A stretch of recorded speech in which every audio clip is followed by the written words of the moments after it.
বিনিয়োগকারী বন্ধুরা, আসসালামু আলাইকুম। আশা করি আপনারা ভালো আছেন। আমি এখন ইন্স্যুরেন্সের একটা আপডেট দিতে চাচ্ছি।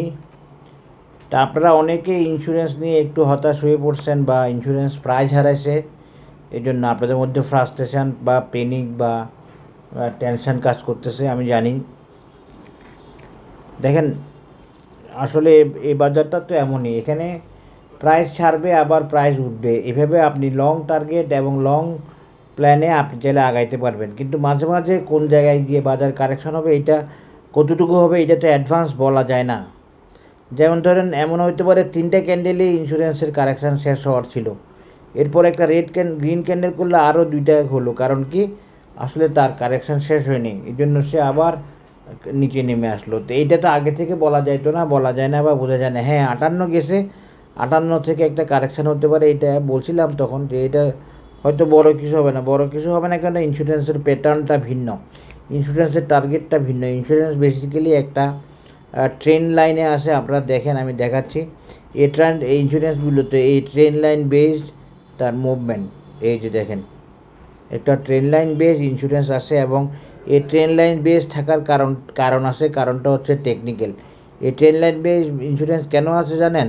ইন্স্যুরেন্সের টার্গেটটা একটা লং টার্গেট, এই জন্য সে তার ভারসাম্য বজায় রেখে প্রাইস এবং মুভিং অ্যাভারেজ সহ ভোলাটিলিটি, মোমেন্টাম ইত্যাদিকে ঠিক রেখে আগানোর জন্য এই ট্রেন্ডের মাধ্যমে আগাচ্ছে, এবং এই ট্রেন্ডটা আমাদেরকে একটা গাইডলাইন বা একটা রোড ম্যাপ দিচ্ছে।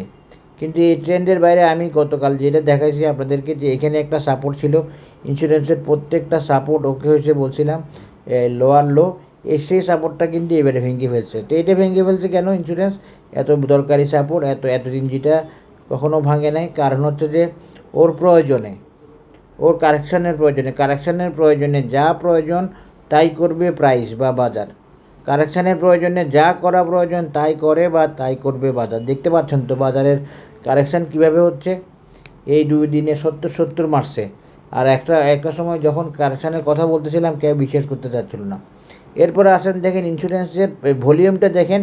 ভলিউমটা হচ্ছে খুব মেজারমেন্ট বেস এবং খুব ওয়েল প্ল্যানের মাধ্যমে, মানে যাতে করে সে একটা লং টার্গেটে যেতে পারে, বড় কোনো ধরনের রিস্কে না গিয়ে, প্রেশার না নিয়ে, রেসপন্সিবিলিটি না নিয়ে। এই যে দেখেন, একটা মেজারমেন্টে একটা ছন্দ নিয়ে আগাচ্ছে এবং লং টার্গেট দিয়ে যেতে চাচ্ছে এইভাবে। এখন ইন্স্যুরেন্সের আমরা তাহলে যদি এই সাপোর্টটা দেখি, এই সাপোর্টটা আমাদেরকে কি বলে?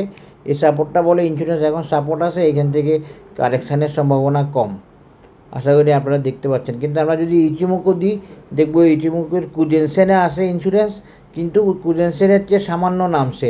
এই কুজেনসেনের চেয়ে সামান্য নামাটাকে আপনারা বড় কোনো মেজর ফ্যাক্টর হিসেবে গ্রহণ করবেন না, করার প্রয়োজন নাই।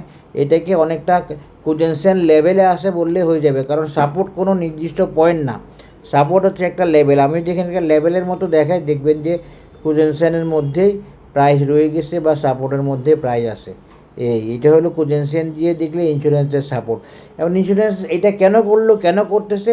দেখেন, ইন্স্যুরেন্স একটা লম্বা মুভমেন্টের জন্য মুভমেন্ট নিয়ে আগাচ্ছে। এই লম্বা মুভমেন্টে আগাইতে হলে ইন্স্যুরেন্সকে তার মুভিং অ্যাভারেজ, মোমেন্টাম, ভোলাটিলিটি ইত্যাদিকে নিয়ন্ত্রণ রেখে একটা লম্বা পথ যেতে হচ্ছে। এই জন্য সে প্রয়োজনীয় ক্ষেত্রে গিয়ে, যেখানে গিয়ে কারেকশান হওয়ার প্রয়োজন, সেখানে একটা ছোট কারেকশান হচ্ছে, একটা ছোট কারেকশান হচ্ছে, একটা ছোট কারেকশান হচ্ছে, একটা ছোট কারেকশান হচ্ছে।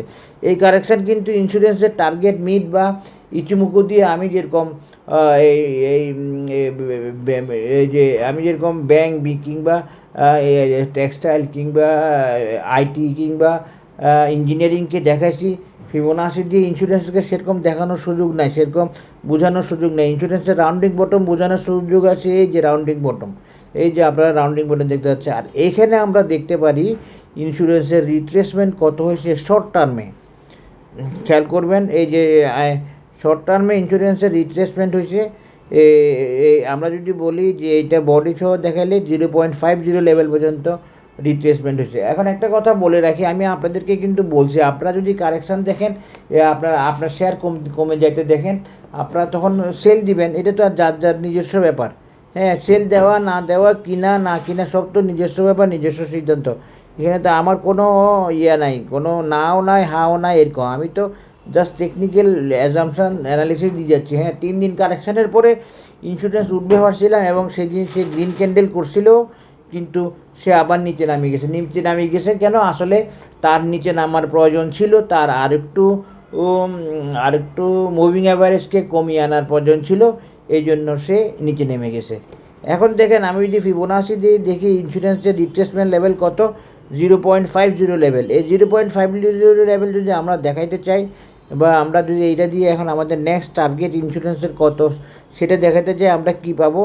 আমরা পাবো হচ্ছে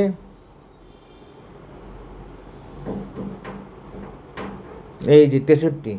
ইন্স্যুরেন্স নেক্সট টার্গেট আমরা পাচ্ছি হচ্ছে 63, যেটা চ্যানেলের ভিতরে আসে, এবং আমরা ধরতে পারবো যে ইন্স্যুরেন্স 63 যাচ্ছে বা যাবে। আশা করি ইনশাল্লাহ, ভয়ের কারণ নেই। কারণ কি?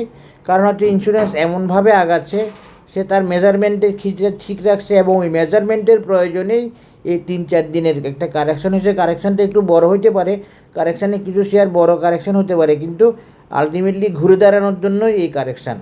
এটা মনে রাখবেন। আমি আশা করতেছি সম্পূর্ণভাবে ঘুরে দাঁড়ানোর জন্য এই কারেকশান, ভালো করার জন্য এই কারেকশান, হ্যাঁ, টার্গেটে যাওয়ার জন্য এই কারেকশান। এটা মনে রাখবেন। এখন দেখেন, এই ইন্স্যুরেন্স এই সাপোর্টটা ভেঙে ফেলছে, যে সাপোর্টটা আমি দেখেছি এটা ভেঙেছে। এখন ইন্স্যুরেন্স কোথায় আছে? ইন্স্যুরেন্স আছে এই সাপোর্ট লেভেলে। এবার এখান দিয়ে মাপ দিলে আমরা কি দেখি?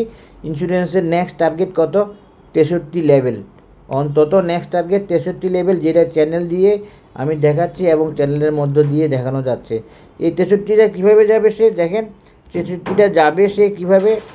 ইন্স্যুরেন্স এই যে দেখেন, এবং সেটা কত? আগস্ট সেপ্টেম্বর, না সেপ্টেম্বরের বেশি নিতে পারে। এখানে সেপ্টেম্বরের 4 তারিখের মতো দেখাচ্ছে।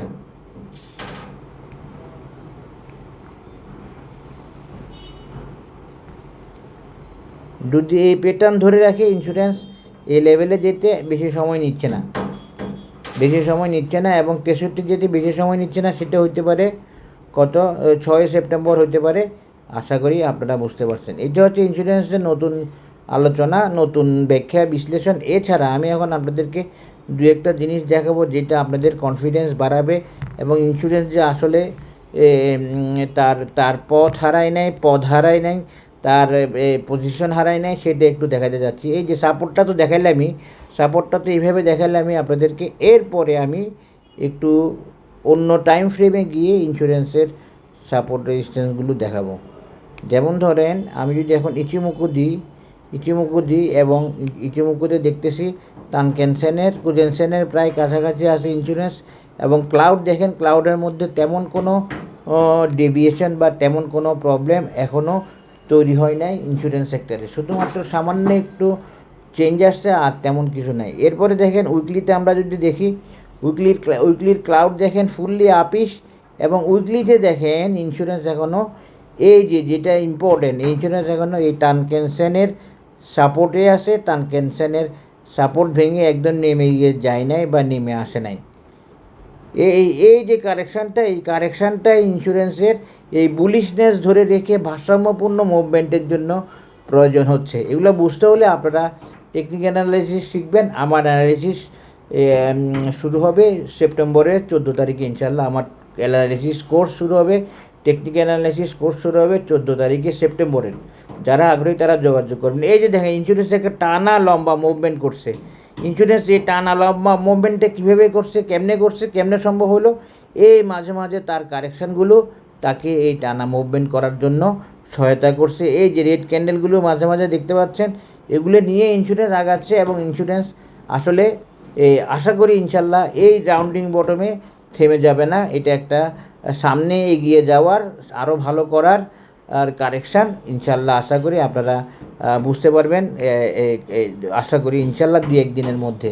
ঠিক সেমভাবে দেখেন, উইকলিতে একই অবস্থা, সুতরাং ভাবনার কোনো কারণ নাই।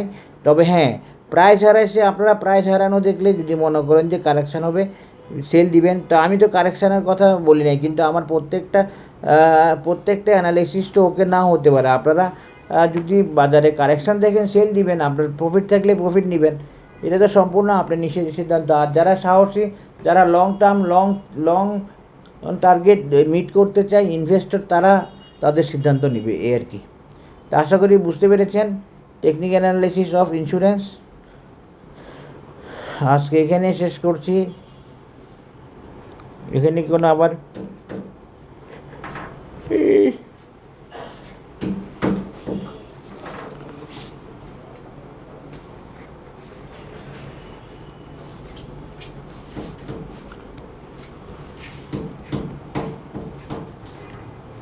ইন্স্যুরেন্স এখনও গ্রিন ক্লাউডের উপরে আসে, বুলিশ আসে, বাই সিগন্যাল আসে, আপিস আসে, আপ ট্রেন্ড আসে, শুধু এমএসিডিতে ক্রসওভার আসে, কিন্তু অন্যান্য অনেকগুলা ইন্ডিকেটরে ক্রসওভারও নাই। তো সব কিছু অনেকটুকু ঠিক আছে। হ্যাঁ, কারেকশানটা বেশি হয়েছে, একটা বিরাট লম্বা ক্যান্ডেল করে কারেকশান করছে, এইটার কারণটা আমি ধরতে পারি নাই। তবে দ্রুত কারেকশান শেষ করার জন্য হয়তো বা বড় বড় ক্যান্ডেল করছে, এবং এই যে একটা প্যাটার্ন বা এই যে একটা চ্যানেলের মধ্যে থাকার জন্যই ইন্স্যুরেন্সের এই কারেকশানগুলো দ্রুত হয়েছে এবং দ্রুত হচ্ছে, যাতে করে সে আবার ট্রেন্ডে ফিরে যেতে পারে এবং চ্যানেলের ভিতরে বা ট্রেন লাইনের ভিতরে থাকতে পারে। এই যে এই চ্যানেল, এই একটা চ্যানেল ইন্স্যুরেন্সের, আশা করি আপনারা বুঝতে পেরেছেন। এই চ্যানেলটা বা এই ট্রেন লাইন না, এটা চ্যানেলই। এই চ্যানেলটা আশা করি ইন্স্যুরেন্স এখনই ভাঙবে না, আরও যাওয়ার ইচ্ছা রাখছে। এইটা ভাঙলে তাইলে আমরা বুঝে নিব যে মনে হয় সিদ্ধান্ত চেঞ্জ হচ্ছে বা প্ল্যান চেঞ্জ হচ্ছে। সবাই ভালো থাকবেন, ধন্যবাদ।